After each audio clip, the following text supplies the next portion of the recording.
So, good morning to all of you. How are you doing today? Unmute and answer, please, once, and then you can mute yourself. Good Morning. morning, sir. Loud, Good loud. morning, Good sir. morning, sir. Yeah, Good morning, sir.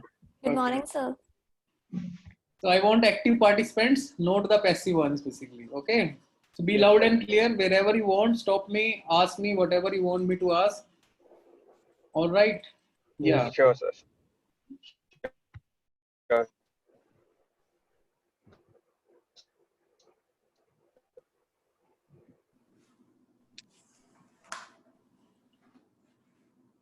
So we'll wait for 2-3 minutes and then we can start the session. In between, if Sushil sir, you want to introduce or should I give a brief introduction about myself? No, I will introduce you. Then I will hand over to you. Sure, sir. So from the participants' point of view, what exactly is your expectation from this class today? So what do you expect? Can someone answer? I expect that we will get a brief overview of this analytics work and how we can apply it on different industries. Okay. Anybody else? Yeah, thank you. Anybody else?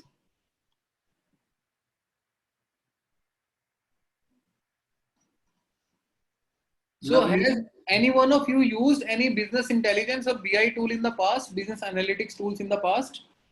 Has any one of you used these tools in the past? Any one of you? Yeah. Please unmute yourself and answer. You can unmute throughout the session also. I have no mind. I don't mind. So I have used the Google Analytics tool. Very good. For which website? It's a kind of a startup Mm-hmm. named as Flippo, where we have an app and we engage with the fashion influencers and see the engagements of our audience. Very good. Very good. Fantastic. Thank you. Thank you. Anybody else?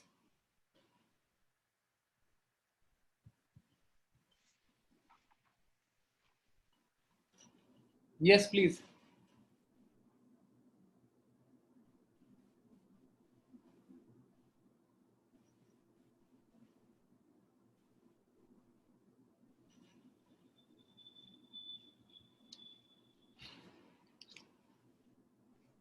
Yeah, good afternoon to you all. Now we are going to start the session. We are pleased to welcome Mr. Ajay Chavda, country head, brewsclay.com. Now I'm going to introduce him in brief. Mr. Ajay Chavda has overall more than 2 decades of industry experience post his Master of International Business in 1995-97. Out of these, he has experience of around 15 years in digital marketing alone. On the marketing agency side, he was working with two of the world's largest global digital marketing agencies, Ogilvy and MRM Worldwide, and managed key global brand launches. On the client side, he was working with General Electric Company as Global Digital Media and Content Engagement Manager. On the consulting side, he was working as All India Marketing Head for Zhejiang Vacuum Containers in India. In each of these roles, he was responsible for strategizing, managing, and spending hundreds of thousands of dollars in marketing budgets. He has been awarded many times for his campaigns in Ogilvy and GE Above and Beyond Awards. For one of the digital marketing campaign, he got GE India CEO Award and got featured in CIO magazine, newspapers, and was interviewed by Economic Times and Now TV Business Channel. He also got world's top 50 best digital marketing professional by World Brand Congress, etc. He is a regular blogger and writer and his work has been published in a number of publications. His key skills include ideation, building digital marketing strategy, initiating business and digital transformation, delivering training, marketing automation, digital media planning, SEO, paid media budgets, global digital project management, website and content management systems, marketing strategy, budget planning and spending and agency management. Some of his clients where he has added a lot of business value from digital marketing perspective are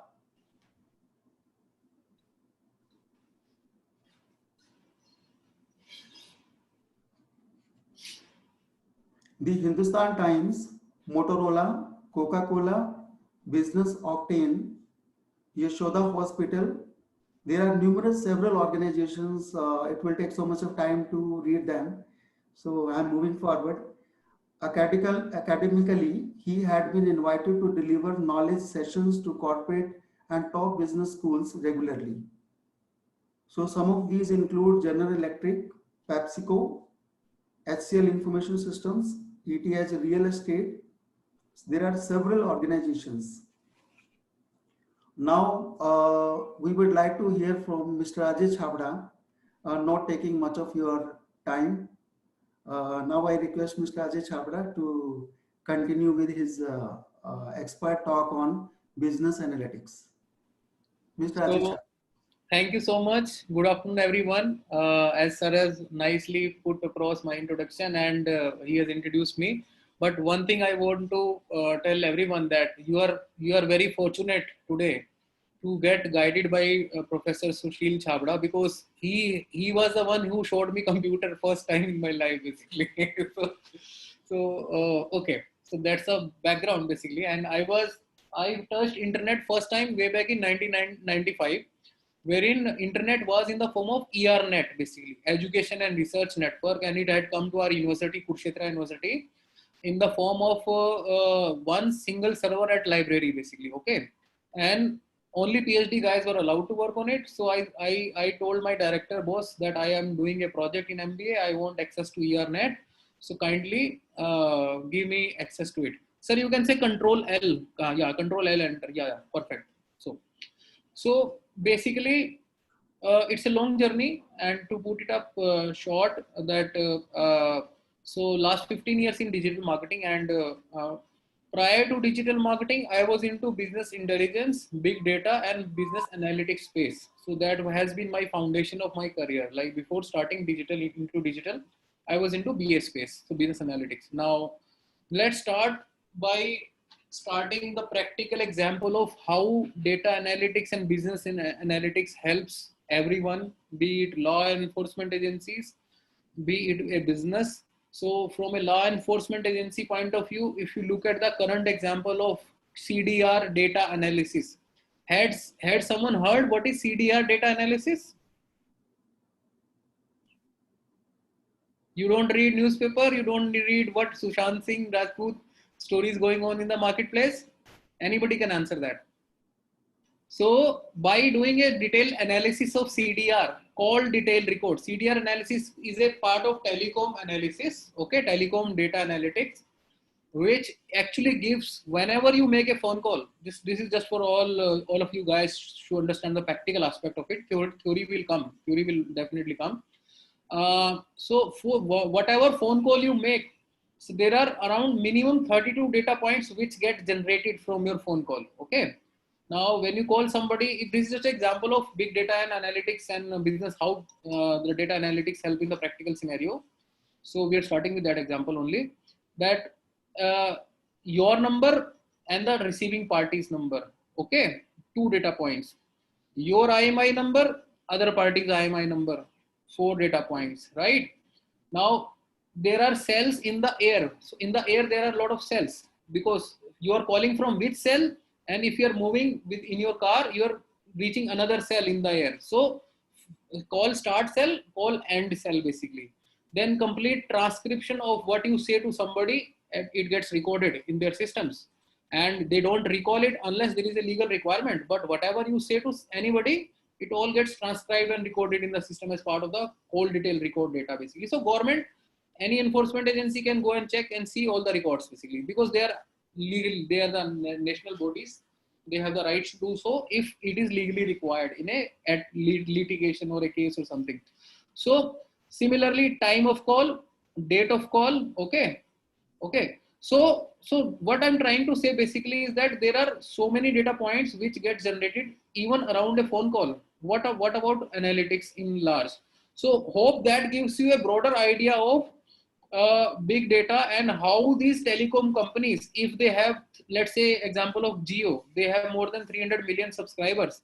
Now each subscriber is making so many calls. Okay. Now you yourself make a lot of calls every day. Now where does all this data goes? That data goes into their real-time operating systems. From real-time operating systems, it gets purged into a business system. Okay. And from that business system, they push the data back to another server, which is data analytics and business server, and the reporting analyst or the business analysts work on that server and pull out data basically. You know what I'm saying? So it's a long journey, and basically just to give you a practical aspect of how data gets generated at scale, how data which is generated at scale has to be stored somewhere in various servers.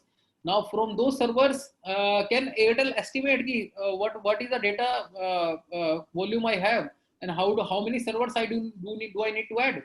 I remember a day in my career wherein I was sitting in the server room of Airtel Okhla, New Delhi, and I was making some software changes there. So I was installing a software for data analytics, business analytics on their live reporting server, and we were pulling out CDR data for a analytics thing basically. So we were doing some pilot project for analytics.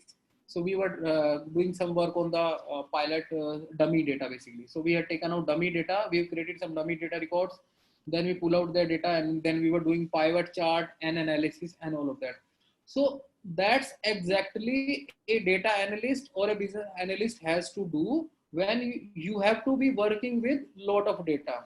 Now coming to the definition of difference between data and information, yeah, I'll come to analytic application, this thing, your definition of analytics first, then we will start. So basically business analytics refers to the skills, technologies, practices for continuous iterative exploration and investigation of past business performance to gain insights and drive business planning. Now there are some heavy words into this definition, and we need to understand that since it's a BA session and industry expert session basically. So business analytics, it refers to skills. So first you need to have requisite skills to be able to do analysis, right? Now data and information both are different. Okay. Now business analysis is a process, business analytics is different. Okay. Business analyst is also different. So business analyst is the person who will do business analytics and do some take out analysis from the business data. Now first of all, he needs to have skills, specific skill sets. So there are various softwares available in the marketplace which you can use to upskill yourself in terms of learning what business analytics is all about, what business intelligence is all about. We will learn the difference between both of them in the next slide now, that what is the difference between both BI and BA. So can we go back to the previous slide, sir? Yeah. So it also includes technologies. So there are various technologies involved in it, because if you look at that CDR data analysis example only, so there are a lot of technologies involved in generating that call, which is then having real-time databases. Okay. Then having business servers and other servers to store that data.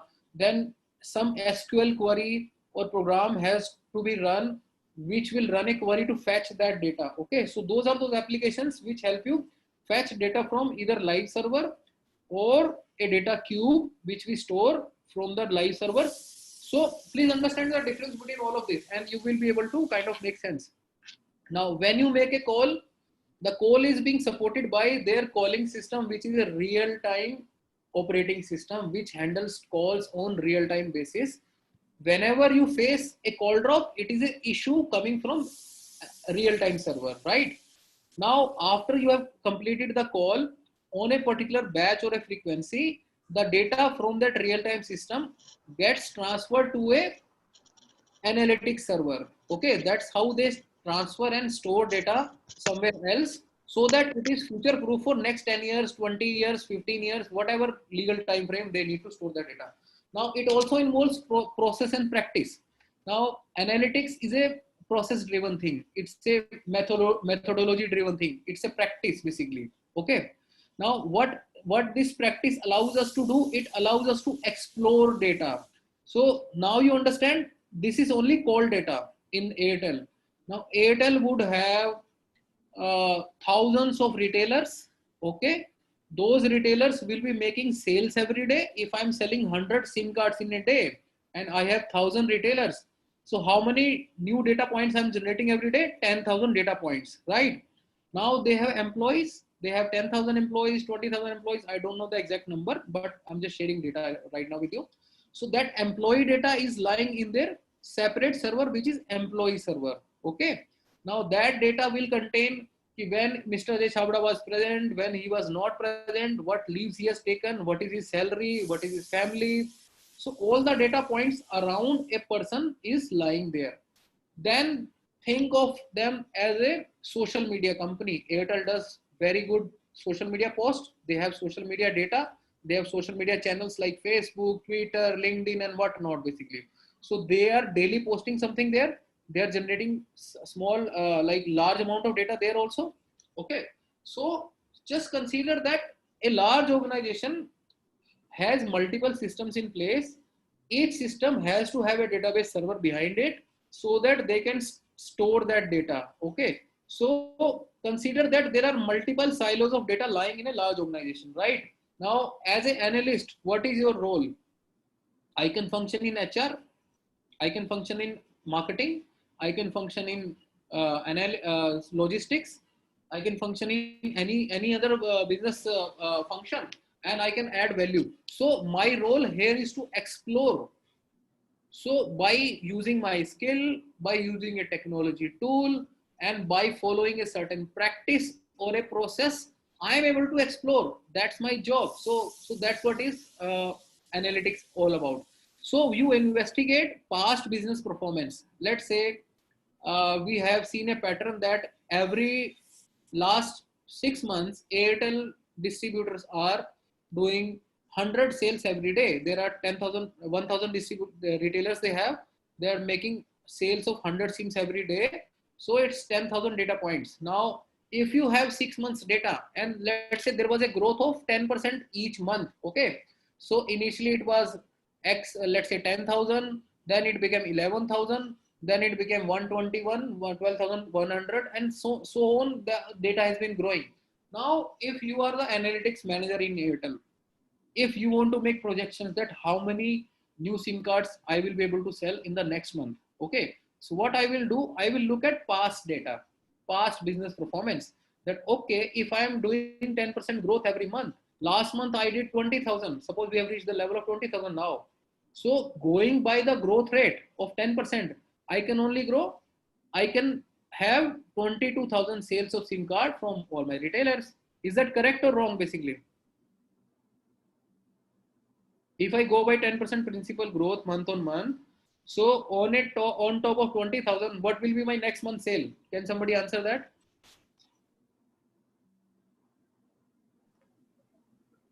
So 10%.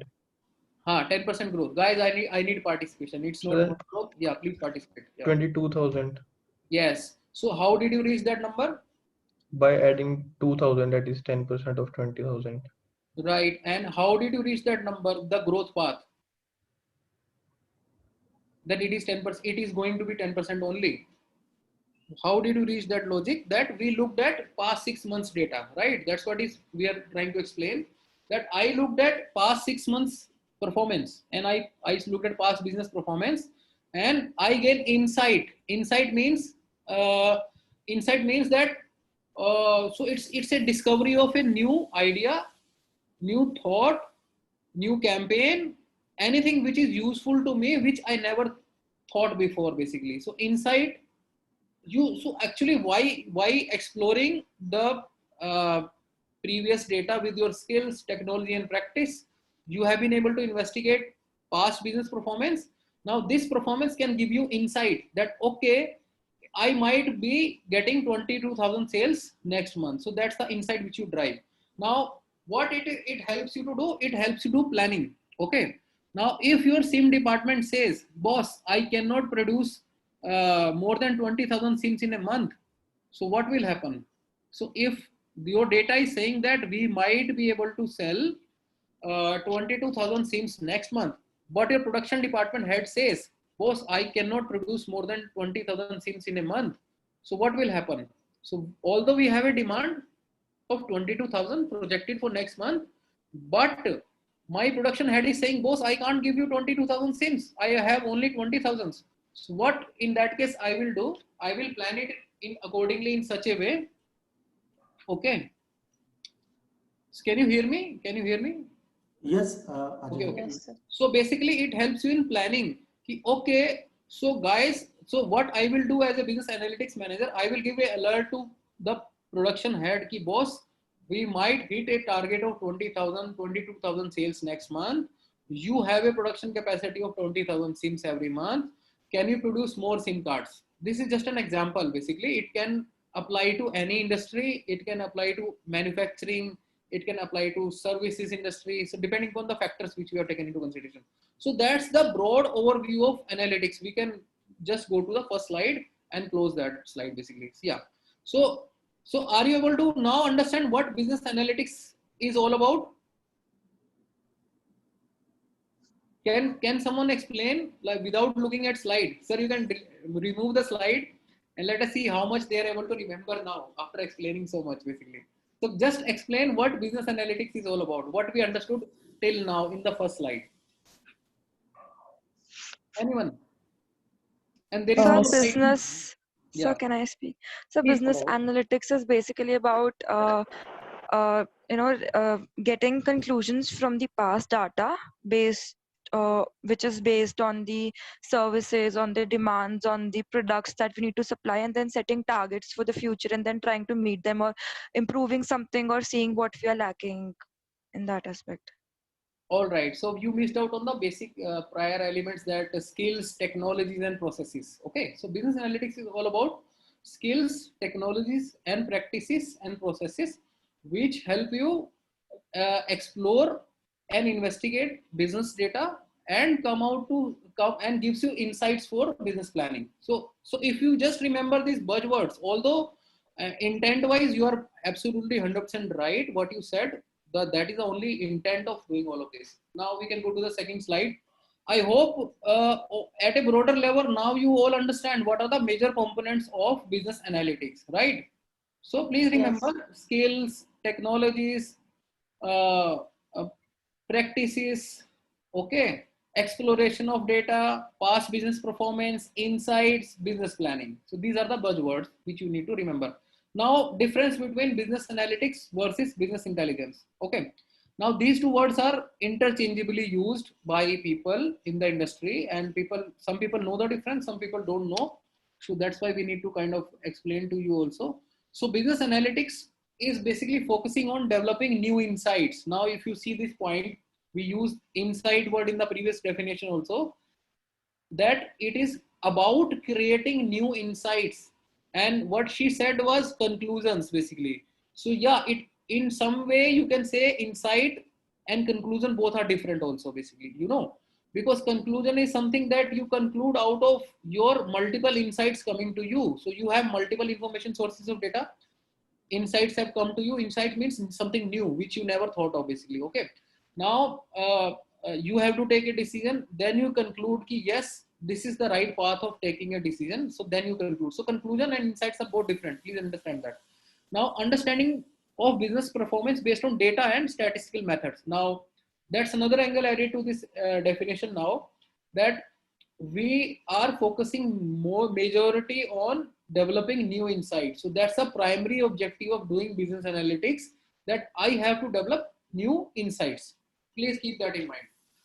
And also understanding. So it gives you proper understanding of your business performance, okay, based on the previous data and statistical methods.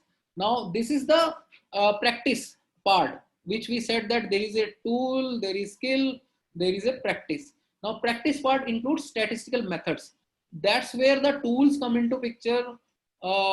Progression, regression, average, mean, mode. So whatever you learn in your statistical modeling, basically. So there is a specific subject in MBA PGDBM which talks about operation research and statistical modeling. Now those methods will equip your business acumen in terms of mathematical knowledge. Now if you have mathematical knowledge and mathematical modeling knowledge, then you can apply all these models to the data you have in hand. So first we understood that we have a lot of data, right? Now we understood that now the data is there, but how do I apply statistical models? Now for applying those statistical models, first you need to know them. You need to have skill for that, basically. Okay. So when you have those statistical methods known to you, if you don't know what is probability, how will you apply that probability to your business data? So it's basically application and practical knowledge and implementation of statistical methods, which you will learn in a separate subject altogether, which is statistical modeling and operation research, which is part of your first year, I believe. I think first year mein hi hota hai, we can check that basically. Yes, Ajay ji, we have statistical business statistics in the first semester. Okay, okay. So one more subject gives you insight is like managerial economics, basically. So managerial economics gives you broader overview of the things happening in the economy and industry. Let's say COVID impact on e-commerce industry. So I spoke in my previous session, I spoke to Parul University students on how COVID is impacting growth of e-commerce. Okay. Now that I have a link, I will share that. You can explore my name on my YouTube link and go and check that. So you can, when you search in YouTube, Ajay Chabda, you will see this session if you wish to learn more about it. Now, in contrast, coming back to your BA description. Now, BI is totally different. Okay. Now, BI totally focuses upon using a consistent set of matrices to both measure past performance and guide business planning, which is also based on data and statistical methods. Okay. Now you see the fine line of difference between both of them. BI is also, it uses various matrices to store data of past performance and guide business planning. But BI alone cannot give you insights. So the difference between both is that if you use business analytics, you get new insights for your business. Just remember that. Okay. And that's good enough for you. We can move on to the next slide, sir. Now, how business analytics is done. So this is a process. I've just kind of kept it here only. How business analytics is to be done. Okay. Now, business analytics makes extensive use of analytical modeling, like we have just discussed now, and numerical analysis. So there are a lot of numerical analysis to be done. Okay. And then including exploratory and predictive modeling. Okay. So exploratory and predictive modeling, I'll come to that. We'll explain that because that's something more required in this particular session. Okay. Then and fact-based management to drive decision making. Okay. Now it is therefore closely related to management science. So basically, analytics is a management science, part of management science, which is mostly exploratory and predictive in nature. Now there are different type of analytics. We will learn that in the next slide. But prior to that, we need to know that so analytics is mostly exploratory. So an analyst, when he comes to office, he doesn't know that what insights he's going to get today by exploring data. So we have a slide on the day of a business analyst also towards the last in my presentation today. We'll see that. So and predictive modeling. What predictive modeling does, basis the past performance of the business data and and using statistical models. Okay, we are able to predict and forecast that what will happen in the future and what may not happen in the future. Okay, so this is like building scenarios. Like in management decision making, we have scenario calling, so we do scenario planning. Okay, similarly analytics helps us in doing scenario planning for decision making. So it's a very good tool which helps in decision making. Suppose that if my analytics knows that 22,000 sims required. This guy is only producing 20,000. I will still have a sales shortfall of 2,000, and it impacts my revenue. Ultimately, everything, every data point in business is connected to either cost or revenue. So there are only two factors basically. Whatever transaction happens in a company, either it is a credit transaction or it is a debit transaction. There is no other type of transactions which happens. Okay. So we have to keep in mind. Now analytics may be used as an input for human decisions to drive fully automated decisions. Now analytics, so this is a caveat that we use analytics for human decision making as an input. Now your analytics might say if we have to produce 22,000 sims next month, but your production head say, boss, my machinery cannot produce more than 20,000 in a month. So what do I do now? You know what I'm saying basically. So it is only input to human decision. Okay. Now there are some tools which are called OLAP. Now this is a very frequently used terms, online analytical processing. Now this term has been very popular in the last decade, which is about querying, reporting, online analytical processing. So it is something like business intelligence systems, what they do. So these are tools and technologies which help you connect to large and different data sets and combine all those different sets into one system, into one OLAP model, which is online analytical processing. Now, the example of Airtel, which I give, that they have different functions, different departments. Each department has its data. Now that data gets stored into multiple systems. Some companies have systems like ERP systems like SAP. You have heard of SAP? Anybody here? SAP ERP system? And anyone? Yes, students, you can unmute and reply. Yeah, I think you can unmute everyone, sir. No problem at all. So let them participate. So has anybody heard of SAP? SAP.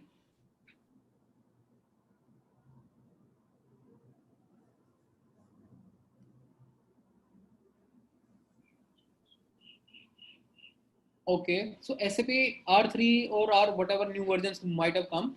So these are enterprise resource planning systems. So these systems are a large enterprise level system which integrates all the departments set in one system. So from one screen, you can see the functioning of various departments, be it finance, production, operations, orders, delivery, everything gets into one system. Now this is called enterprise resource planning. Okay, we can go back to our slide, sir. Yeah. Sir, I can't see your slide.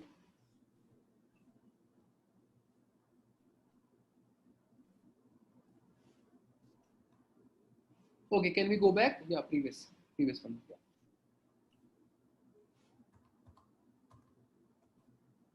No, go back. Yeah, next one. Yeah. So basically, thing to remember in this is OLAP, OLAP, online analytical processing. Now this is the next slide on what are the different type of business analytics we are doing basically. Okay. Now there are multiple types of business analytics. Now majority wise, if you classify them, they fall under 4 categories. One is decision analytics. Okay. The other one is descriptive analytics. Third one is predictive analytics, and fourth one is prescriptive analytics, right? Now, first one is decision analytics. Now, what decision analytics helps you to do? It supports human decisions with visual analytics that user models to select reasoning. Okay. Now, decision analytics are kind of MIS systems. Okay. They are like visual dashboards which represent data coming from various systems in a visual mode and help you do decision making. Example of this could be that every state level, every CM level, okay, in every state, every CM has a dashboard. Okay. Now that dashboard is a visual tool because CM is a mostly, if you say that we don't have too many qualified politicians in India, most of them are having less education, but yeah, there are some good highly qualified politicians also.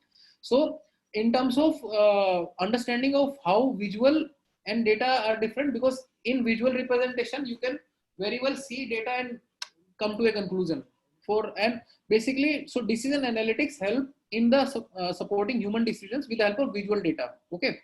Now, so this is one type of analytics. Second type of analytics is descriptive analytics. Now it gains insight from historical data with reporting, scorecards, and clustering. Now this is a specific type of analytics, okay, which is coming from historical data only, and which helps you make reports, create some scorecards on certain parameters and dimensions and all that, and then cluster the data based on certain specific adjectives or what you could say properties basically. So based on certain properties, I'm clustering the data in various clusters. Okay, so that is called descriptive analytics. Now predictive analytics is forecasting. Basically, it's normally the synonym for this is forecasting. It employs predictive modeling using statistical and machine learning techniques. Now here the AI is also used. So you can use artificial intelligence, machine learning to understand unwanted, undiscovered patterns to predict what might happen in future basically. Okay. Now the fourth one is prescriptive analytics. Now prescriptive analytics, what it does, it recommends decisions using information simulation. Now so prescriptive is something which is way beyond predictive. So predictive is something that I am able to predict what might happen tomorrow. Okay. Now prescriptive is something that if something like that happens tomorrow, then you should do this. So that's the difference between prescriptive and predictive. Is that clear? All the four type of analytics are clear to all of you? Yes, sir. Okay. Any questions so far in any four of these? And I'm hoping that you are all gaining something out You of can it. ask questions. You are most welcome. So, You're most welcome. Yeah. yeah, please ask questions. I'm hoping you're gaining something out of this session. Otherwise, there is no point doing this. And please ask questions. I love people who ask questions to me, basically. Okay, we can go back. Yeah.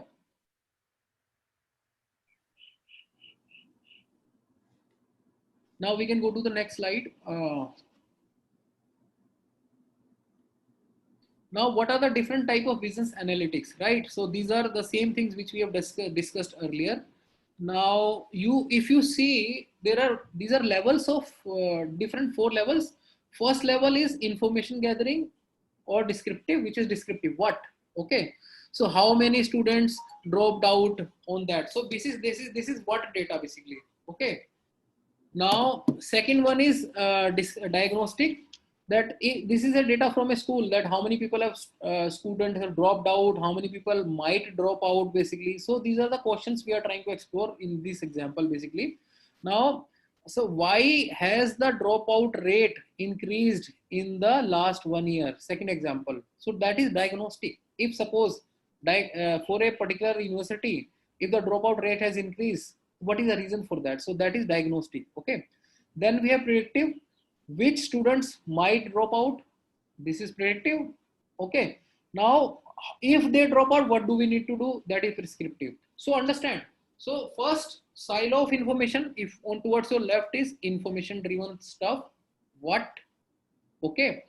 Second level of information and third level of information silos which we are getting is insights. We are getting insights from the data, and then we are making decision. That is the fourth level of business analytics. I hope with this example, you are now able to write what are 4 different type of analytics and how to use them in daily practical use scenarios. Okay, we can go next. Yeah.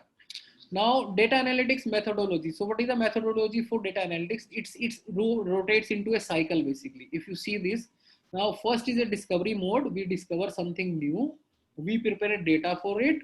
We do a data model planning. Okay, then we build a model around it or hypothesis.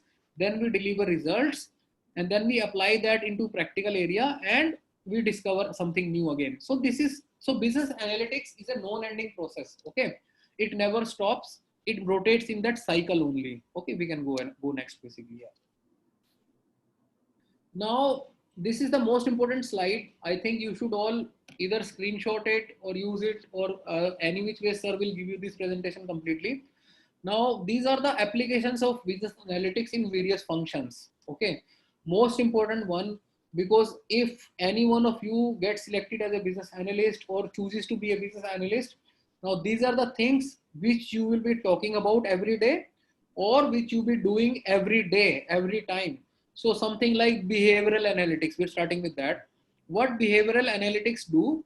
It's a stream of data analytics, which help you analyze the behavior of consumer who is shopping on e-commerce sites, mobile devices, web, IoT, and whatnot, basically. Okay. So this is called behavioral analytics. What we are doing in that, we are studying the behavior of a consumer. Okay. Now, consumer behavior is another science, which is a management science. Now, which is also part of your PGDBM process here, program here. Okay. Now, cohort analysis. Cohort analysis is a statistical method. If somebody is from BCom or statistics background, he would understand it more than me, because I am not from statistical background, although I did my MBA and I read statistics there only. Now, basically, cohort analysis helps you do data modeling. Even you can do cohort analysis in Excel and various tools. It allows you to model data on various dimensions and then create cohorts and silos of data and use that in various analysis. Okay. Now, collection analytics. Okay, if you are into it's might be related to AR function, where AR means accounts receivable. If you are working in the finance side and you're collecting money for your business or function, so then you can do collection analytics. Contextual data modeling. So whenever it's a real-time data modeling, like you're analyzing the behavior of contextually relevant data which is being served to a user or a consumer. Cyber analytics means that whatever data gets generated on the cyber world, okay, which is related to your internet, web, protocol, security, all of that. So that becomes part of cyber analytics, right? Now, enterprise optimization is another field of analytics, which helps you analyze data coming from enterprise systems like ERP systems and all of that, and you optimize data coming from various systems, basically, right? Now, that is called enterprise optimization analytics. Now, financial service analytics is something like you are offering financial services to your customers. Okay. Now, what is the data around that financial services is what you analyze in financial services analytics. Fraud analytics. Fraud analytics, something that most of the credit card companies use. They analyze some of your past transactions and can predict that this customer has been spending previously like this, now like this. So maybe in the next quarter, he might do a fraudulent transaction with us, basically, or then not pay you, basically, pay you back. So this is a very big area of analytics in the financial services companies who offer credit card to users, like banks like HDFC, ICICI and all that. So they have a very big fraud analytics team internally, and these guys have nothing but to analyze and predict which customers are going to do fraud in coming future, basically. So that's a very big practice of fraud analytics, which is there in BFSI domain, banking, financial, insurance space, wherein this team, the role of this team is to analyze what customer might do fraud in looking at the pattern of the credit card spending they have done in the past. Okay, so that's fraud analytics. Now, healthcare analytics, we are going to discuss in detail in the forthcoming slides. Just to give you one dimension of one type of analytics in healthcare, what type of data do we generate and how do we analyze that data? Marketing analytics itself is a very big field, which helps you do media analytics, campaign analytics. Okay, in marketing, your job is to run various campaigns. Okay, your job is to spend media money. Now, marketing analytics helps you do predictive modeling on which media has worked well for me now and which media might work for me in future based on my advertising spends and my media spends. So marketing analytics works like that. Then coming to pricing analytics. Now this is the another very important area. Pricing analytics are needed in almost all the FMCG companies like Unilevers of the world, HLLs of the world, PNGs of the world. All of these guys have specific pricing analyst in their functions. Okay. Now this guy for the whole day doesn't do anything but pricing analysis. Okay. Their job is to understand your brand, its pricing, competition brand's pricing. Okay. And that's all basically. So that's what they do. So pricing analyst is a very renowned job and it is highly paid also. So this is one of the type of business analytics work these guys are doing in the companies. and it's a very reputed job also basically. Now this guy is actually doing price modeling. If I put my toothpaste at X rupees or Y rupees, so what will be the impact of that basically? So all of that this guy will be analyzing. Now retail sales analytics. So if you are into if you are a company into retail sales, okay, so those guys are basically checking, like we gave that example of Airtel retail counters, right? Okay. Now there would be somebody in their company in the revenue analytics revenue department who will be doing retail sales analysis. That okay, how many people are converting from retail counters? Okay. So that's all is the role of that retail analytics. Now coming back to this thing, risk and credit analysis, like you all have heard of CIBIL, CIBIL. It's a credit rating system in India, and you can put in your PAN card and check what is my credit rating and all of that. So basis that system of CIBIL, anybody can get a loan or a credit card. So all those things are being analyzed. Again, it's a risk and credit analytics reporting. So this is one of the most important aspect of business analytics. Now talent analytics is something which is in the part of human resource space. So whatever talent or skill set I have in my company right now, okay, what experience level they are, how much I'm paying them, are they going to leave me or are they not leaving me, what is the attrition rate in the past? Attrition means people leaving us basically, okay. What is the attrition rate in the past? What is attrition rate going to be in the future? So even at CHRO level, CHRO is Chief Human Resource Officer level, companies, they just talk about attrition, attrition itna ho gaya, attrition utna ho gaya. And all this is coming from data, which is coming from talent or human resource analytics, right? In telecom, there are n number of applications, like starting from CDR data, retail sales, so many other things are there. So there are plenty of reports.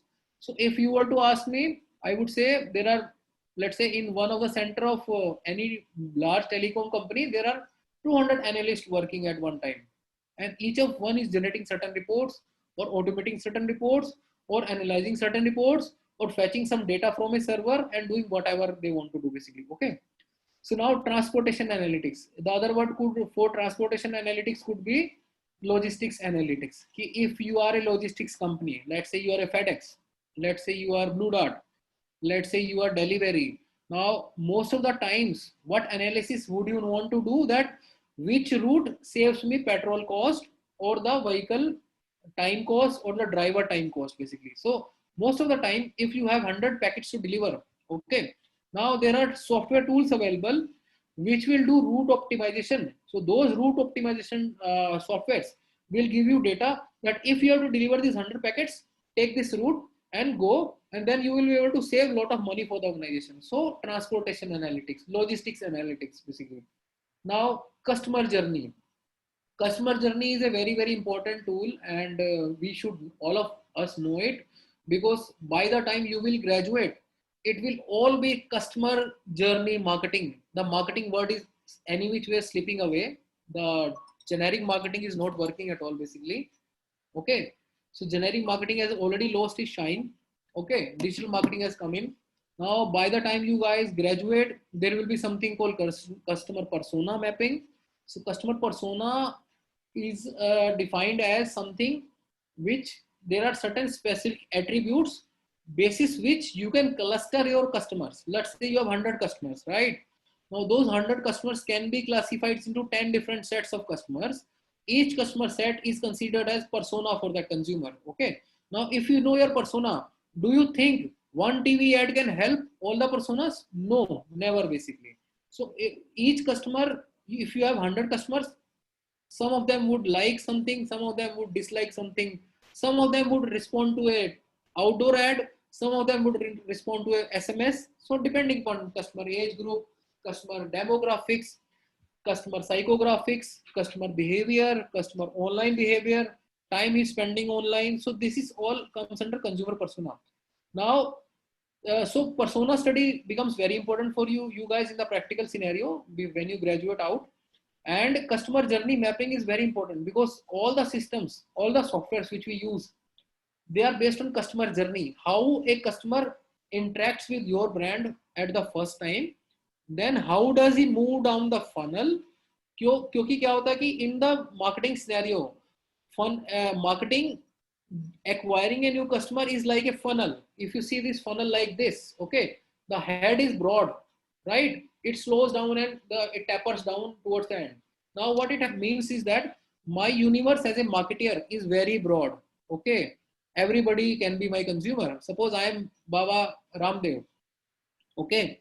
So I have a paste called Dant Kanti, right? Now how many consumers can I have in India? Can somebody answer that? If I'm Baba Ramdev and I have Dant Kanti paste, then how many maximum consumers can I have in India? Sir, almost all the age groups, every category will be the population at least. Yes, absolutely right. Suppose there are 1.3 billion people in India. Each one of them can be Baba Ramdev's consumer. Am I right? Okay. Now that's a marketing fight. So the funnel is broader at the broader level. Whatever communication he does, that Swadeshi lo, Indian lo, he is able to convince few customers who were using Pepsodent, who were using Close-Up, who were using your Colgate, okay, who were using Sensodyne. So he has been able to successfully snatch those customers which were loyal to them, those brands, and bring them down in the funnel to buy and try and buy basically. So he has been able to convince them ki Swadeshi lo, Swadeshi lo, Swadeshi lo, and then he is able to bring them down the funnel, and they have become their consumers. Now once you have tried Dant Kanti, you don't wish to switch over because you feel कि यार इसमें तो नीम है, नीम anti cancer होता है, मेरी सेहत के लिए अच्छा होता है, मेरे दांतों के लिए अच्छा होता है ना. अब मैं दातुन तो कर नहीं सकता, I can't do datun every day because you don't get datuns now. Earlier used to get datuns even at kirana stores. Now you go and ask kirana store, भाई साहब दातुन दे दीजिए. I first of all, you guys might not know, some of you might not know what is datun basically, okay. So that's a it's a neem tree, and small branch from neem tree is called datun basically, which is very good for your teeth, okay. Now he has taken the goodies of that neem, converted that into Ayurvedic product, and then used in that paste. And that's the logic he's giving, that okay, we have used neem in our paste and it's a Swadeshi product. That's why he's able to convince the consumers. So that's the point what I'm trying to make. Okay. So basically consumer journey, you should know ki how consumers are coming to him. It might come to him via exercise he does. Let's say we are taking that example of that customer journey here. Now he does a lot of exercise sessions. In one of the exercise sessions wherein there are 6 lakh, 8 lakh people are joining or 5 lakh people are joining, he might say Dant Kanti use कीजिए. What will happen? All of followers will say yes sir, we will use Dant Kanti. Ultimately उसकी paste बिक जाती है. Okay. Now that's one touch point where the customer has reached him via exercise session. Now you see his ad on TV. So there are some consumers who like TV as a media. They watch that message on TV and they like that and they buy that. Now some people are on Facebook, Instagram. He runs ads on Facebook and Instagram and tries to bring people to try out Dant Kanti. So that's another journey. So there are multiple ways a consumer can reach you, because you have a website, you have a toll-free number, you have exercise sessions. These are called activations in the marketing terminology and stuff like that. So this is all consumer journey analytics.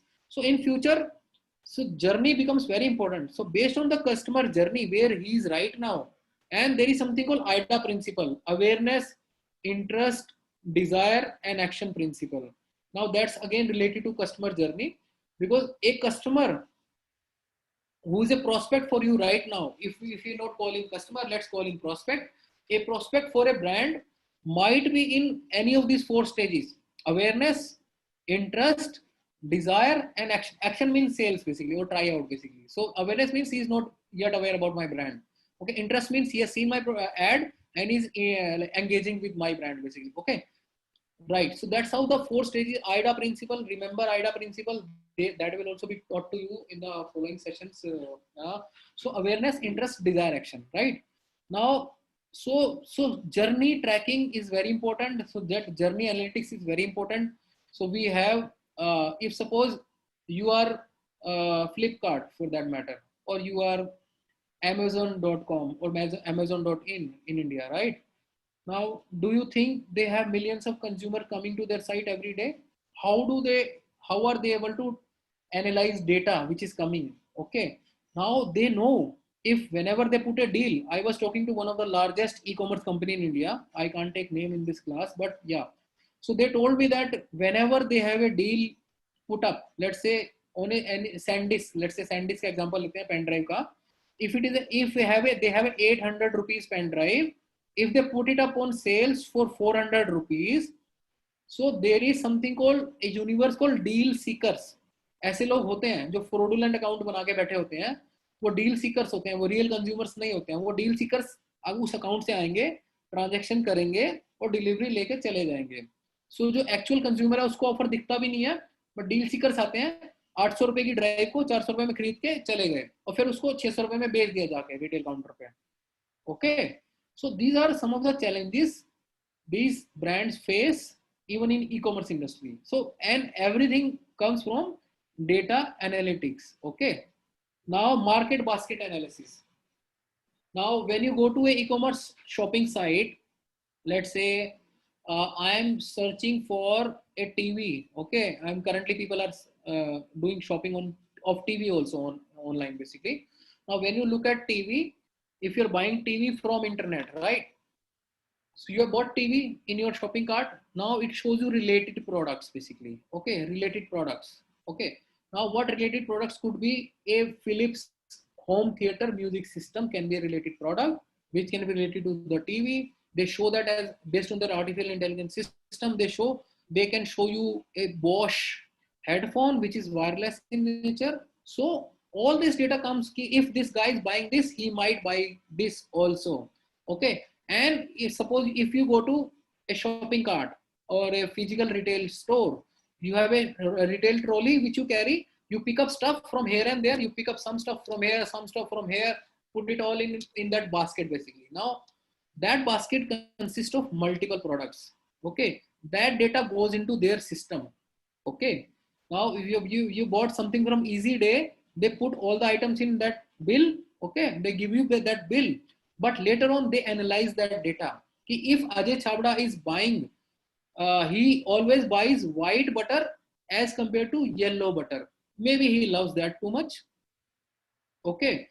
Now, next time when I go and ask where is butter in the retail mall, he might say, "Sir, आपका white butter ना वहाँ पे रखा हुआ है." I will be delighted. You know what I'm saying?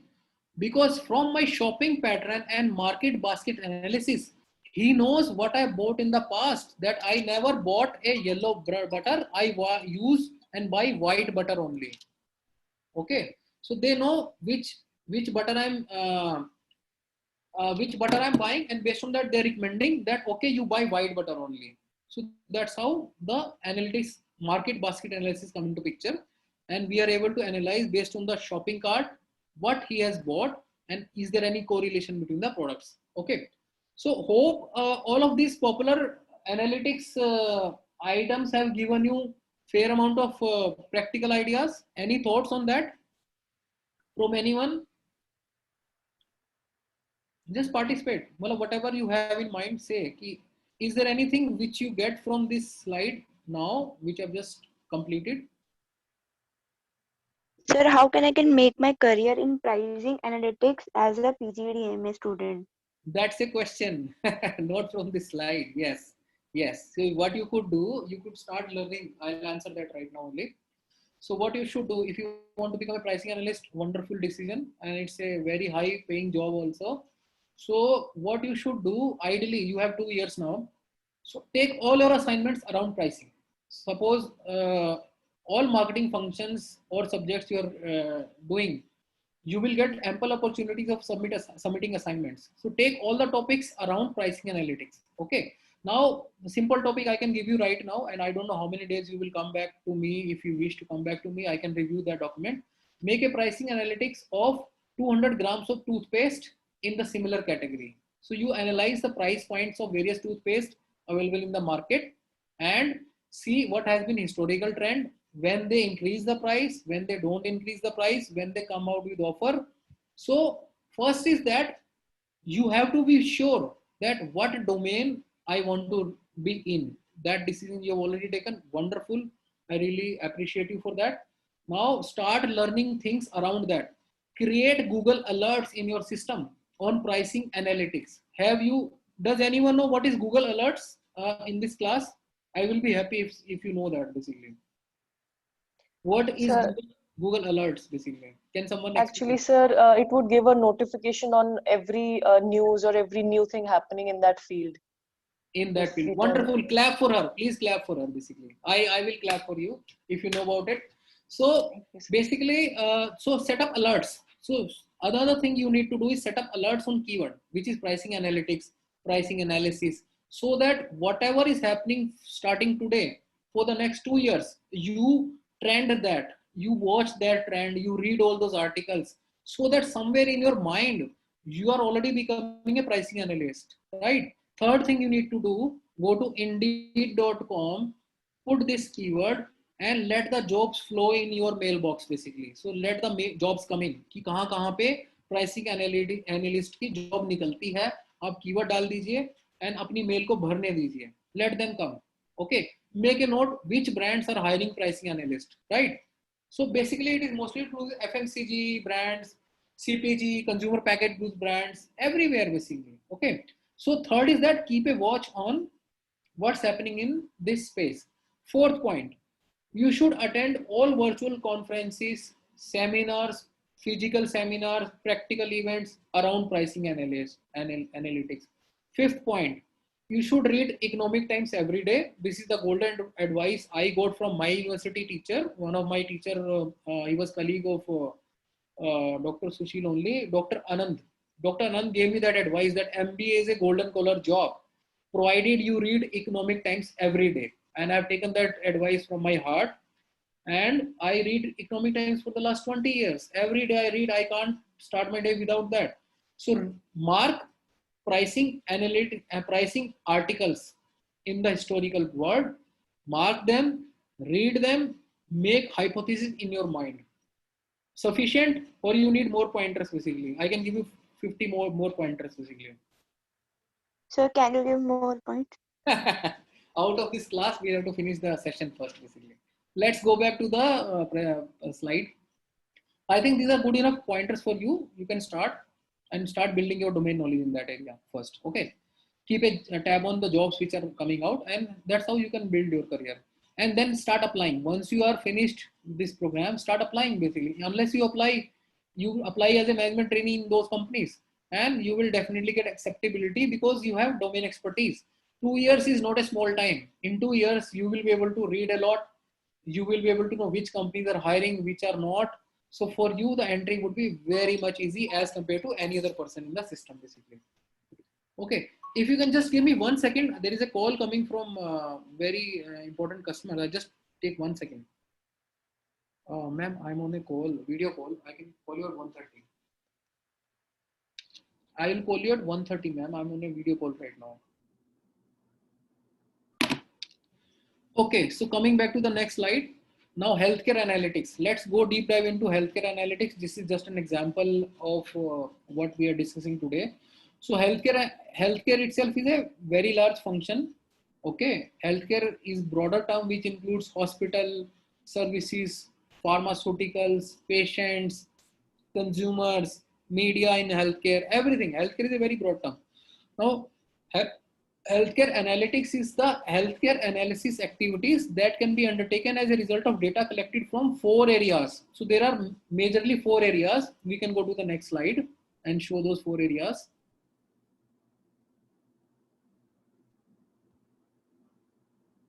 So in the healthcare domain, there are major pillars of data. There is a lot of data basically. One is healthcare claims and cost data. Okay, whatever healthcare claims you put in insurance, healthcare claim, you take insurance policy. Then if you are in need, you need to get a claim. There is a cost involved to it. There is a lot of data which gets generated around the healthcare cost, procedure cost, operation cost, consultation cost, appointment cost, health doctor fee, whatever. So the claims and cost data. Second set of data is pharma R&D data. Now, We are under pressure to release a vaccine, and that's why the trials are happening and research is happening and what not basically. But normally, the medicines which you get in market, they take 5 to 10 odd years to come into the market. So there is a lot of research and development which goes prior to the release of any drug, because unless it is certified as safe for human beings, no one can release the pharmaceutical, because pharmaceuticals, what you eat, okay, they are chemicals. Each chemical, human body is a subject, okay. If the human body as a subject is subjected to a harmful chemical, what will happen? Your organs or your tissues or your bodies or your overall health system will malfunction. If it malfunctions, there are chances that you might even lose your life. Anything can happen. Okay. So if somebody saying ki Sushant Singh Rajput was not, he did not do any suicide, it was an overdose of maybe sleep drugs. It's a drug related issue. Okay, which was given by anybody for that matter. We don't know that who that was. So basically, point I'm trying to make, whatever pharma products are there in the market, they are based on research data. They are based on clinical trial data. Okay, that's the next stage. So then there is R&D. Pharma companies are supposed to record data for a couple of years before commercializing any medicine, right? Then clinical data comes into picture. Okay, that I have invented this, I try it on 10 people, then 100 people, then 200 people. Then FDA, which is the Food and Drug Administration agency in the world, which is the most reputed and detail-oriented agency which certifies any drug to be safe or not. That clinical data gets generated around a particular medicine, injection, vaccine, or whatever. Then patient behavior and sentiment data. So patient buys a particular brand, does not buy a particular brand. Okay. Suppose in the herbal space, there are multiple soaps available. Medimix is available. Okay. Then Patanjali is available. Then Pierce is available, glycerin based soap. So there are multiple brands available in multiple categories. Then there is sandalwood soap. Okay. Now a patient or a person might want to buy this versus another one because he has some preconceived notions in his mind that, okay, this is better than the other one basically. Okay. Now, so this is all about patient sentiment and behavior. So we can't control that. There is a data around that. He buys retail from retail counter.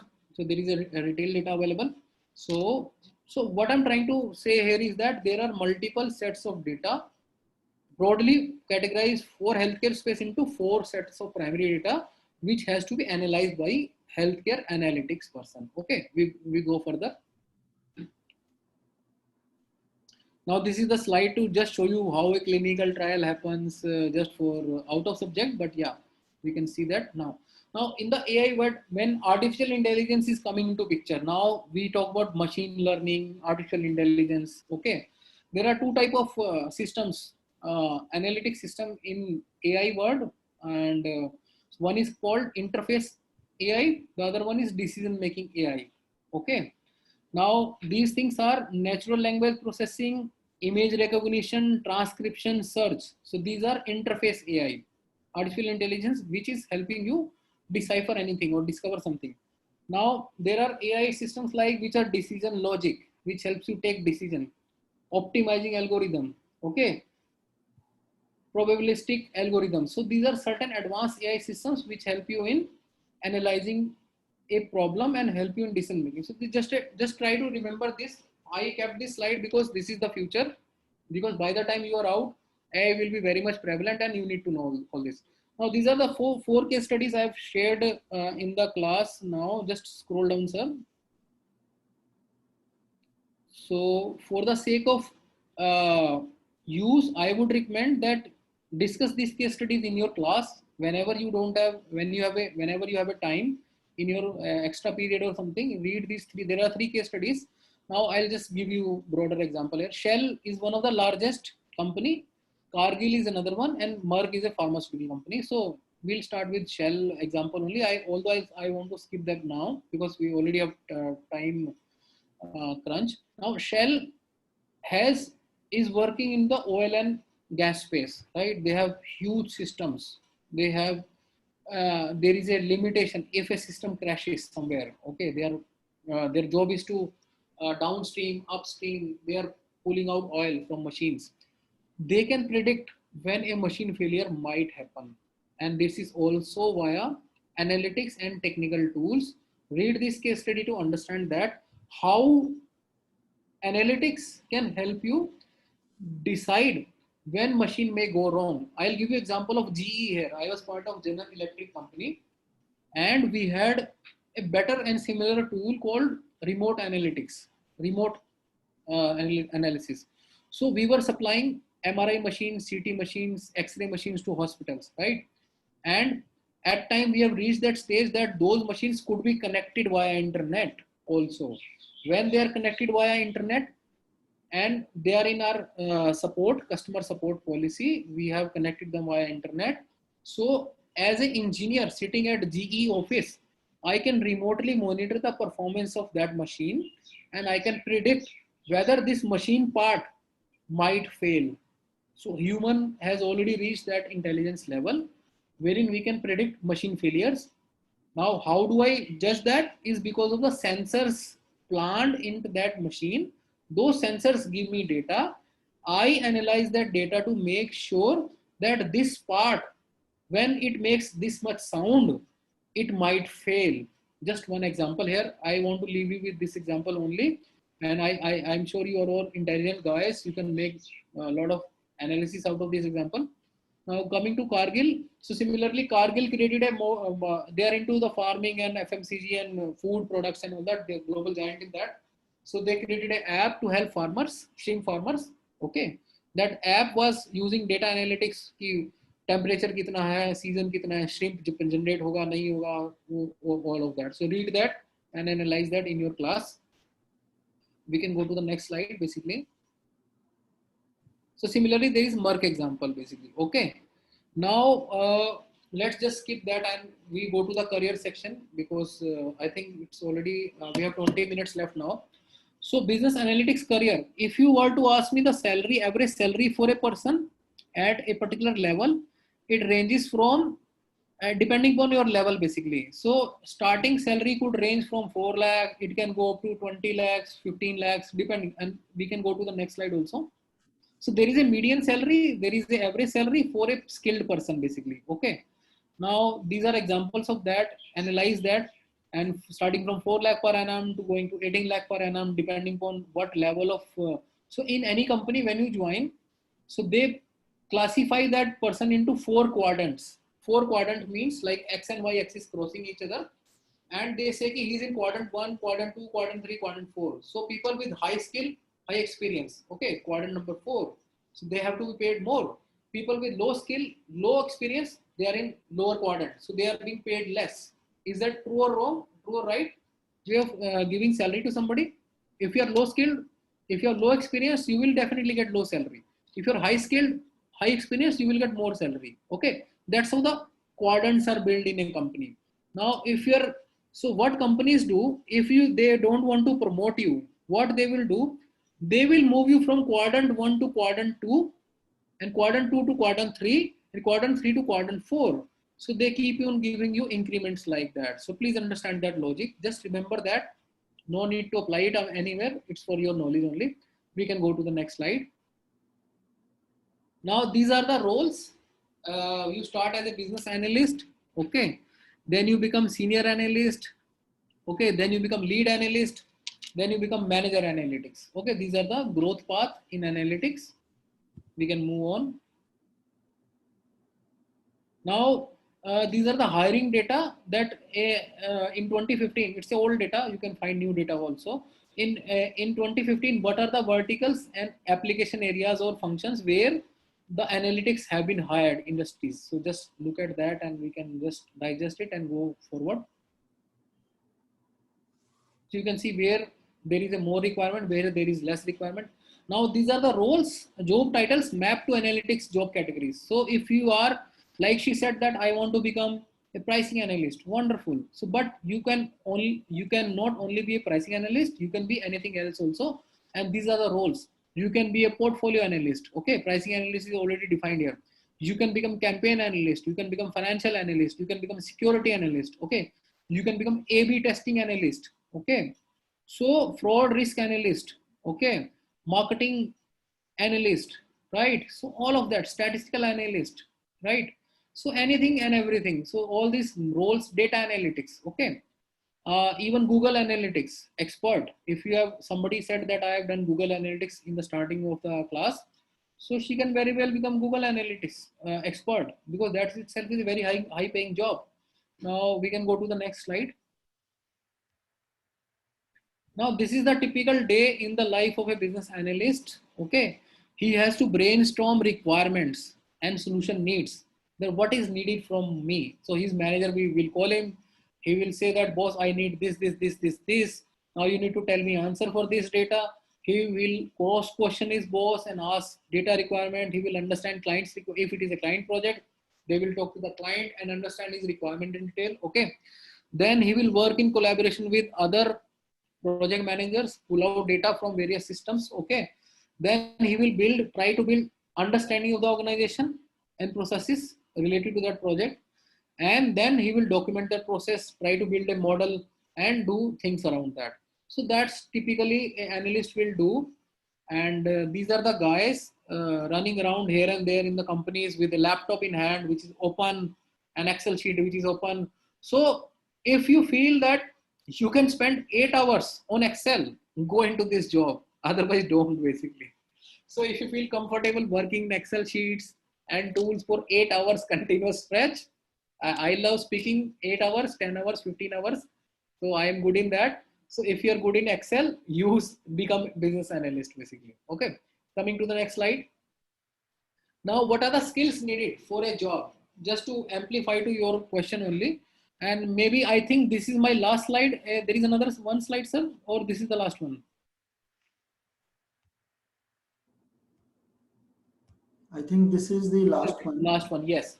So this is the last slide to about skills. What skills you need to become a business analyst? Okay, you first need to develop domain expertise and knowledge. Like I explained you one example of, if you have to become pricing analyst, what all information you need to start grabbing right now. Okay, then intellectual skills. So first, like why I said that, if you love Excel, if you don't love Excel, if you are a creative person, you might not love Excel, because there are two parts of our brain. One is logical, one is rational. Okay, one is rational logical, the other one is artistic in mind. So if first analyze your personality, do a psychometric test, that are you a good analyst, are you a good commander, are you a leader, or are you an artistic person? So first do a trait analysis. So there are some misfits somewhere also. Like if you are a good artistic person and if you have to work on Excel, you might not find any charm in that, basically, job. Okay. So first analyze your own personality, intellectual level, that are you good in mathematics? Are you good in statistics? Are you ready to take challenge of building new models for your company or the statistical model? Then you should do this. Then inquisitive mind, inquiry mode on. So that's very important factor for anybody to become analyst.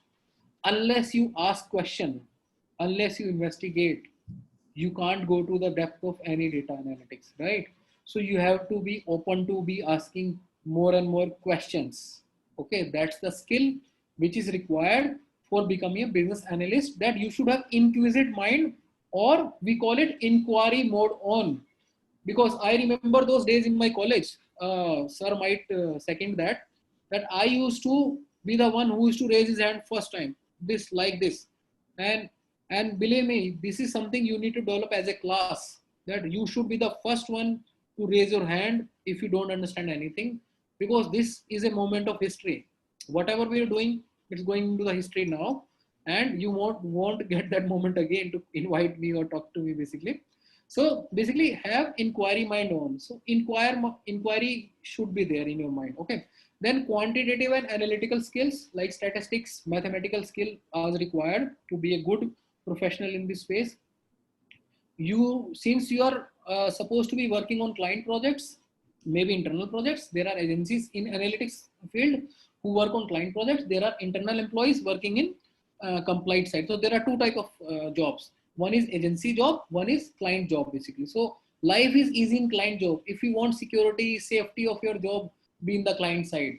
People, you should be happy. You can work there for 20 years. Nobody is going to terminate you. Nobody is going to remove you because data is required by every agency. Now, agency jobs are little volatile in nature. Okay, in agency works on client. If client is not there, you are not there tomorrow, basically, right?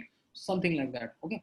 So then, presentation skill, you should, when you have good inquiry mind, you have analyzed data, you should be able to present the data in a good way to your consumers also, or your clients also. Your clients could be internal, your clients could be external. It can be media, government, it can be board of directors, anybody for that matter, your CEO for that matter. Okay. So pricing analyst is generally one. So you might even have to go and present to CEO also that, boss, this is what I recommend as a price for this product, and they will take it. They will have to buy your point because you are going to them with vast research you have done for a particular category, their pricing, and your rational and logic of keeping that price. I give you one example here. I've been to some political campaigns in the past, digital campaigns, political campaigns, and I visited very, very remote areas in the country, in some villages where there are not pakka houses, the only kacha houses are there, and people are still living there. There, they buy shampoo in 1 rupee pouch. Okay, they don't buy shampoo like we do at metro cities, that we buy shampoo worth 250 rupees and keep it in the bathroom. There, they have the whenever they need to wash their hairs in once in a week, so they will go and buy a shampoo. Now that's the job of a pricing analyst. If the company keeps the same 250 rupees shampoo in those remote areas, they will not be able to generate sales there, basically. Okay, now by keeping a 1 rupee price shampoo, which is the recommendation of a pricing analyst, you can sell more and you can build your turnover there. Okay, this is just one example. That's why we have in rural areas, in villages, we have small sachet, small packaging, because the consumption is large, but volume of consumption is low, basically. So that way. So then you should be able to present well, because your presentation skill matters. If you can't present your data well, nobody's gonna buy your point, basically. Okay. Then you should be visual bent of mind. Visual bent of mind means that you should be design focused. You should be have design thinking. This is another trend which Steve Jobs applied to Apple, and Apple become a $100 billion company, right? So design focus. Have whatever you do for customers, have design in mind for them. Okay. So visual bent of mind. So your mind should be artistic also. It's not about only about data, numbers, and Excel, but you should be artistic in presentation skill, visual bent of mind. Okay. Now self-starter. You should be self-starter, because data is lying around you. You don't know what insights you can take out of that. So you should be able to bring insights your own, rather than your manager coming and asking you, boss, how did this happen? You should go to him proactively, say that this is how it has happened, basically. Okay. Then perfectionist approach. Now all these data scientists I met, they are all perfectionist in nature. They are really, I would say, I don't know to give a negative term, but yeah. So they are all data driven. They are all psychic in some extent. Data psychic, I would say, not psychic, but data psychic, because they love data. So they are data psychic in a way. They are perfectionist in nature. They love to work on data all the time. So you have to be a little perfectionist approach in your data management skills. Then never settle down. If you don't get answer from the current set of data, try to find out data from outside. If you have primary data, work on that. If you don't get answers, go work on another set of secondary data, public data, other set of databases, and that's how you can build your you can do your job well, and focus on how, not what, basically. So what is something everybody can tell? What is the time right now? It's 1:20, right? Or 1:22. But how it is 1:20, we have to explore. Okay. So something like that. So that's all from my side in terms of what skills or qualifications beyond your technical skills, tool skill, and academics you need to develop to become a good business analyst. Thank you all from my side, and I'm open to questions, basically. Students, you can unmute and ask questions. Sir, Yes, sir. Yes, please. so as a beginner, which language to which language to learn? So Business. as a beginner. like SQL, Java programming. So that does not matter. That does not matter. You can start with Excel only. You should start with Excel first. Try to build the models in Excel, and Excel itself is very vast tool. If you are able to do advanced Excel training somewhere, do that, and it's that itself is a big enough tool for you to start. Now there are some jargons around ML, AI, JSON, Python. yes, Okay. sir. So those all jargons are there in the marketplace because those jargons are there to sell their own products and courses. Fine, you can do that. I'm not saying no to it, but first try to master Excel. Does that answer? Oh. Yes, sir. Yes, sir. Thank you so much, sir.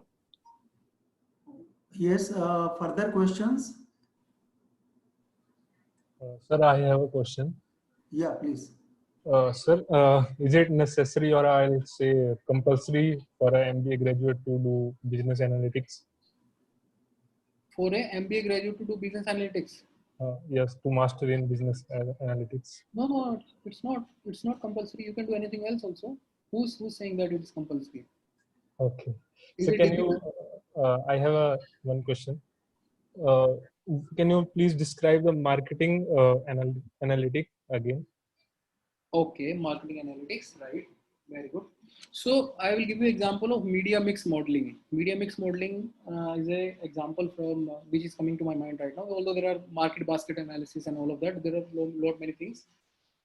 So media mix modeling, what it does, it's a scientific being model in business analytics, which helps you model or create a new model that, okay, so, see, large companies work on large budgets. Okay, let's say in India, we have advertising spend, which is close to 60,000 crores per annum, right? Now, let's say, for that matter, Hindustan Levers has 1,000 crore marketing budget. Okay. Now, how do they spend that money? So there are basically some presumptions of what they have done in the past. So what they will do, they will analyze last 3 years data. If I am sitting as the digital head for Unilever, okay, and I have to spend 1,000 crores, what systems or data I have? I will go and see that, okay, last 3 years, if I spend 1,000 crores, how I have spent 1,000 crores, and what is the ROI coming from that 1,000 crores? What were the channels used? Let's say I have used outdoor channel, I've used TV channel, I've used radio channel, and for what all brands. So one is that you have a brand on Excel sheet, let's say brands, then you have channels. What channels? So you make a matrix of which brand and what channel and what is the total spend brand wise, and then you come to the complete analytics of brand and channel analytics. Is that okay? Good example for you to start? Agreed, sir. Agreed. And that gives answer to your question also? Yes, sir. Okay. Cleared. Thank you, sir. Any other question, please? Students, I just want to share here that we have a workshop on HR marketing and financial analytics. This is a course in the first semester. I'm so grateful to Mr. Ajay Chabda sir that he has given a very introduction to business analytics. Now, this is exactly necessary to teach HR marketing and financial analytics. I will be sharing with the students applications of business analytics in these 3 areas. Very well explained, sir. It's a great presentation. Really, it's a great one. And you have shared the practical experience also. Although you are an expert in digital marketing and I have given you a topic of business analytics. One honest confession, I took only 1.5 hours to create this presentation. That's it. So 1.5 hours to deliver. So you owe me 3 hours of treat basically. So I need a treat from you for 3 hours work basically. So next. Students, now you have understood that this business analytics is exactly part of all your business domains. So since you know the data is a hidden one, so in most of the cases we purchase online all our activities are, in this particular case, COVID-19, they are happening online, and in most of the activities in future, they will also be in online. So since the data is the hidden one, our behavioral patterns, how we do the things, so that is difficult to unhide the data. So this analytics can help us to extract the meaningful data that is exactly being stored using various cookies or various means by these analytics people. Like Ajay Chhabra ji is exactly giving advice how to get information, how to predict, how to make the decisions. This is very important, topic. I just want to say that master in business analytics is not necessary now, because almost in all MBA courses, PGDM courses, analytics is the part and parcel. In our course also, you can see this is what the workshop is now happened. Now there is a course on HR marketing and financial analytics in the first semester itself, and in almost in other courses also you will see how we can make various types of decisions and predictions. Thank you very much, Ajay sir. It's a really great. Thank you so much, sir. I'm very glad. short time, sir has agreed to give the presentation, and I'm so surprised that sir has a passion to deliver, because when I talked and I requested him for some presentation, he told no, I just want to share with the students the ideas, my ideas on business analytics. So this is really a great one. And thank you very much, Ajay sir. And I have recorded the presentation. I will try to send that also to you. So do we have video recording for this also? Yes, I'm. Yeah, wonderful. Yes, Thank you, sir. Anything students would like to say, like any other question? I need a closing comment from a student, basically. Yeah, please speak up now at least. If not, during the session you were not speaking basically too much. Now give me a closing thought. Did you learn something today new? Anything new which you learned today? Just share that thought. I have one question. Yeah. You are discussing about the rural area, right? The shampoo pouches of 1 rupee, right? But the decision that the company has taken actually. So according to me, like in 1 rupee pouch, they are just giving the 10 grams of shampoo, right? So if they are selling in retail, they are just giving for 1 kg up to 250. If you just convert that 1 rupee shampoo, you are getting 1 kg in 100 rupee. So the company is directly getting, if you just take example of Head and Shoulder, even you can just move to other products, like you can just have a 1 fruity pack like Tropicana. They are just giving you 1000 ml packing for 100 rupees, right? So if you are just going to buy a small pouch, like 10 rupee pouch, firstly they are giving you 150 ml. Now they are just giving you 125 ml. So in same 100 rupee, you are getting 150 ml. That's exactly the logic for doing these small packages, because brands want more and more trials. Why they are going to rural areas? Because by giving that 1 rupee pack, you have given them a trial. Okay. Once you like that product, what will you do? You will say, boss, ये logic यही तो pricing है, यही pricing आपको समझनी है.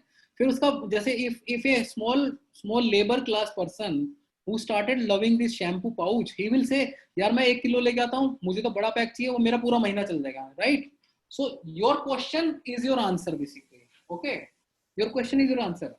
That's why they want to expand. If you understand that logic of marketing funnel, they want to reach out to more and more users. That's how they have kept the pricing at that level, so that more trials happen, more new consumers come in. When the consumers become loyal, they will love to buy new pack which is bigger in size. Even for my case, I buy a shampoo which I like in the largest size available, because I know when I buy largest pack, my price come down basically per ml. That's what is your point also basically. So yeah. Larger pack na, if you compare about from 1 rupee pouch, so even the company is like, you can just, if you just go in terms of percentage. Okay, answer so me. The, why do you get sample pouches on your newspaper? You read newspaper sometimes? You read newspaper, or if you don't read, start reading it. if you maybe somebody in your family reads it, your father reads, your mother reads that. So sometimes you get samples stuck on to your newspaper. Why does company do that? There is a cost to it. There is a pouch cost also, sample cost also. They do it for free. That's the logic. Please understand that. They want to get more trials. Basically. Once you try the brand, you love it, and you are in that trap basically. I would say that way. Okay. Kirti, would you like to sum up your learnings? Oh, sir, actually, I was going to say this to Chhabra sir, that we've always heard about business analysis becoming a huge thing, like it is a new term for us. And you made it simple for us, and I think we all had a good session. And we really liked how you differentiated between BA and BI, because it is funny. I think day before yesterday, I was reading this news, Google alerti tha, and they talked about business intelligence. Then I was like, okay, BA I've heard, I don't know what BI is. So that's when I can understand it better now. So I would like to thank you for this opportunity, and thank you for a great session, sir. All right. Thank you so much. I have a small YouTube channel. I've just started it. So if you wish, you can subscribe to that, all of you. Yeah, students, there is just one announcement. We will take your another 10-12 minutes. And Radha madam is going to tell about the Google Classroom, how we are going to teach you, since your classes are going to start from August 18. So remain joining here. We will tell you when to exit. Thank you very much, Ajay Chhabra sir, and it is a great thing. And now you can exit, sir. Thank you very much. Thank you, sir. Thank you so much. It was a pleasure to meet you, basically. Thank you, sir. And Radha madam, you can, yeah, please. Yes, sir. So just in brief, how many of you know the classes are going to start from August 18? I did, sir. I emailed you guys, and I got a reply that it's going to be starting from 18th. Okay. So we are basically framing the policies, and since this is a new launch of this PGDM program, and some of the policies and structure we have framed, we will be telling along when we are teaching also.